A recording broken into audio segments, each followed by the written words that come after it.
Hello everyone, I am possible class में आप सभी का स्वागत है। तो आज हम इस वीडियो के थ्रू जानने वाले हैं कि सीटेट के एग्जाम में प्रिपरेशन जो एक हफ्ता बचे हैं उसमें क्या क्या आपको करना है। ओके, देखिए सबसे पहले तो आप लोगों को पता है कि जो एग्जाम डेट है वो आ चुकी है। एडमिट कार्ड जो है जिसको भी अलॉट किया हुआ है उन लोगों को मिल चुका है और 28 से एग्जाम जो है आप लोगों की स्टार्ट हो रही है। तो सबसे पहले आपको क्या करना है कि अब इंफॉर्मेशन कलेक्ट करना बंद कर देना है। अब आप सोचेंगे कि मैंने ये टॉपिक नहीं पढ़ा है, इसको पढ़ लूँ, ये टॉपिक नहीं पढ़ा है, मैं इसको पढ़ लूँ। तो अब ऐसा करने से कुछ फायदा नहीं है, क्योंकि जो आपने इतने दिन में नहीं पढ़ पाया अब आप 5 दिन में सोचेंगे पढ़ने के लिए तो वो नहीं हो पाएगा, क्योंकि फिर जो आपने जो पहले पढ़ा है ना उसमें भी क्या होगा, बहुत सारा कंफ्यूजन क्रिएट हो जाएगा। तो अब क्या करें, जो 5 दिन बचे हैं आपको इसमें करें सिर्फ रिविजन करें। आपने 10 दिन पहले पढ़ाई स्टार्ट की होगी, 15 दिन पहले, 1 महीने पहले आपने पढ़ाई स्टार्ट की होगी, तो आपने कुछ तो नोट्स बनाए ही होंगे, राइट। ऐसे आपके कुछ तो नोट्स होंगे ही आपके पास। तो आप इसमें क्या करें, आपके जो भी नोट्स है ना उसको अच्छे से रिवाइज करो, जितना हो सके रिवीजन करो। मल्टीपल टाइम्स आपको क्या करना है, रिवीजन करना है। ओके, जितना हो सके आपको रिवीजन करना है अगर आपको एग्जाम में अच्छे मार्क्स लाना है। तो अगर आप सिर्फ न्यू टॉपिक्स को ही पढ़ते रहोगे, न्यू टॉपिक्स को ही नॉलेज गेन करोगे ना, तो जो पहले आपने नॉलेज गेन किया हुआ है वो सारा आप लॉस कर दोगे। क्योंकि सबसे पहले देखो, सबसे इम्पोर्टेंट क्या होता है, जो हम लोग ने पढ़ा वो हमारे दिमाग में रहे एग्जाम होने तक और आगे भी।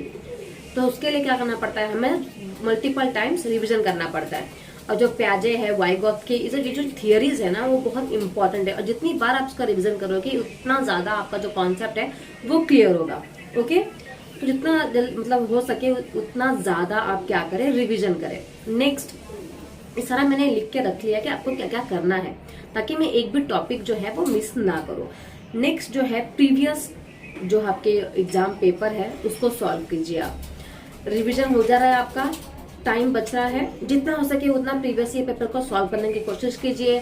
जो मॉक टेस्ट होता है वो मॉक टेस्ट देने की कोशिश कीजिए, क्योंकि जो मॉक टेस्ट होता है वो एग्जाम में बहुत ज्यादा लाभदायक होता है। क्योंकि आप मॉक टेस्ट देंगे, जितना जल्दी आप मॉक टेस्ट के पेपर को सॉल्व करोगे उतना ही जल्दी आप अपने सीटेट के पेपर को भी सॉल्व करोगे। ओके, तो जितना हो सके उतना मॉक टेस्ट दीजिए। मॉक टेस्ट जो है वो आपको ऑफलाइन मोड में नहीं देना है। ऐसा नहीं कि आपने प्रीवियस ईयर का पेपर ले लिया, अब उसमें आप सॉल्व कर रहे हो, बाद में आंसर चेक कर रहे हो, तो वो बहुत ज्यादा टाइम कंज्यूमिंग हो जाएगा।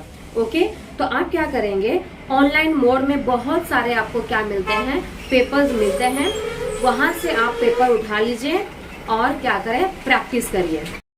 जितना ज्यादा हो सके उतना आप ऑनलाइन मोड पर ही क्या करें, प्रैक्टिस करें। उसमें आपको क्या फायदा होगा कि आंसर चेक करने की जरूरत नहीं होगी, आंसर आपको ऑटोमेटिक मिल जाएंगे। ओके, नेक्स्ट आपको क्या करना है, पैसेज की प्रैक्टिस करनी है। पैसेज जो होता है 15 मार्क्स का आता है हिंदी में, 15 मार्क्स का इंग्लिश में आता है, तो वो भी बहुत ज्यादा इंपॉर्टेंट है और मार्क्स स्कोरिंग है। तो आप पैसेज की प्रैक्टिस भी बहुत ज्यादा आप घर से करके जाइए। पैसेज कैसे पढ़ना है, कैसे आंसर को ढूंढना है, जितना ज्यादा प्रैक्टिस करोगे उतना कम समय आपको एग्जाम में लगेगा ढूंढने के लिए आंसर्स को। ठीक है, तो आपने ऑनलाइन प्रैक्टिस कर लिया, इसके बाद आपको पैसेज प्रैक्टिस करना है। ये 7 दिनों में आपको इतना ही करना है। इसके बाद आप एक ही सब्जेक्ट, ऐसा मत सोचो कि मुझे एक दिन में ये एक सब्जेक्ट खत्म करना है। एक दिन में एक सब्जेक्ट खत्म करने को सोचो कि बीच में आप बोर हो जाओगे एक ही सब्जेक्ट पढ़ पढ़ के। तो आपका जो दिमाग है वो क्या मांगेगा, रिलैक्स मांगेगा। ओके, तो एक ही सब्जेक्ट कंटिन्यूअसली मत पढ़ो, गैप दे दे को पढ़ो कि 1 घंटे मुझे फिर पढ़ना है, 1 घंटे में इंग्लिश, 1 घंटे में हिंदी, 1 घंटे में ईवीएस, 1 घंटे में मैथ्स। ऐसा आप सब्जेक्ट चेंज करके पढ़ोगे तो आपका जो माइंड है वो भी एक्टिव रहेगा, पढ़ने में इंटरेस्ट बना रहेगा और कंटिन्यूअसली आप पढ़ते रहेंगे। अगर आप एक सब्जेक्ट ही पढ़ोगे कंटिन्यूअसली तो आपका जो दिमाग है, जो आपका ब्रेन है, वो आपसे रिलैक्स मांगने लगेगा और वो बोर हो जाएगा। ठीक है, तो ये गलती मत कीजिएगा, सब्जेक्ट को चेंज कर करके पढ़िए, ज्यादा अच्छा रहेगा आप लोगों के लिए। और रिवीजन ही करिए, हर एक सब्जेक्ट का क्या करें, रिवीजन करें। ओके, नेक्स्ट जो है, रिवीजन करते वक्त ऐसे टॉपिक्स है जिसमें आप मिस्टेक्स कर रहे हैं, ऐसे टॉपिक्स है जो आप रिवाइज ठीक से नहीं कर पा रहे हो या रिवाइज करते करते भूल जा रहे हो, आपको नहीं आ रहा है, उस टॉपिक को एक रफ बुक में लिख लीजिए, साइड में लिख लीजिए, ताकि जब आपका रिवीजन खत्म हो तो उस टॉपिक पे आप ज्यादा फोकस कर पाओ। आपको समझ में आना चाहिए कि हाँ ये टॉपिक मुझे समझ में नहीं आ रहा है, इस टॉपिक में मैं ज्यादा मिस्टेक कर रहा हूँ, तो इस टॉपिक में मुझे ज्यादा फोकस करना है। ओके, जब आपका रिवीजन खत्म हो जाए उसके बाद आप उस टॉपिक को क्या कर सकते हो, वापस से 2-3 बार पढ़ के जो आपका कॉन्सेप्ट है वो क्लियर कर सकते हो। ओके, तो जो भी मिस्टेक्स होते हैं आप लोगों से उसको आप नोट करें। और यहाँ पे एक और ट्रिक मैं आपको देना चाहूंगी लास्ट में कि अगर कोई क्वेश्चन का आंसर आपको नहीं आ रहा है तो आप क्या करेंगे, एलिमिनेट करेंगे क्वेश्चन को। ठीक है, 4 में से जो सबसे ज्यादा गलत लग रहा है उसको कट कर दे, एलिमिनेट कर दे। फिर 3 में से जो सबसे गलत लग रहा है वो आप एलिमिनेट कर दे। फिर जो 2 बचता है, 2 में से जो सबसे ज्यादा आपको सही लग रहा है आंसर के अकॉर्डिंग उस पर आप टिक करके आ जाइए। ठीक है, तो इस तरीके से भी क्या कर सकते हैं, आप आंसर टिक करके आ सकते हो और 1 मार्क्स आपको इजीली मिल सकता है। ओके, तो क्योंकि मैं खुद एग्जाम में, सीरियल के एग्जाम में मैं ऐसा ही क्या करती थी, अगर मुझे बाई चांस कोई क्वेश्चन का आंसर नहीं आ रहा है तो मैं ऐसे ही एलिमिनेशन मेथड के थ्रू क्या करती थी, आंसर को टिक करके आती थी और वो करेक्ट ही होता था। लास्ट में एक बात और बोलना चाहूंगी, कोई भी क्वेश्चन का आंसर छोड़ के आपको नहीं आना है, क्योंकि सीटेट जो है एग्जाम में कोई भी नेगेटिव मार्किंग नहीं है, जैसे कि आप लोग जानते ही हैं, राइट। कोई भी नेगेटिव मार्किंग नहीं है, तो आप क्या करेंगे, कोई भी आंसर छोड़ के नहीं आएंगे। पूरी कोशिश करना है कि आप क्या करें, सारे के सारे क्वेश्चंस को अटेम्प्ट करके आए। पहले से आप अपना टाइम मैनेज कर लो कि मुझे कौन से सब्जेक्ट को कितना टाइम देना है। टाइम के अकॉर्डिंग अगर आप करोगे, क्योंकि जो घड़ी होता है वो तो शायद अलाउ नहीं होता है, आपके पास कोई भी चाबी अलाउ नहीं होती है, स्कूटी की, बाइक की, कोई भी चाबी यहाँ पे वहां पे वो लोग अलाउ नहीं करते हैं, वॉचेस भी अलाउ नहीं करते हैं।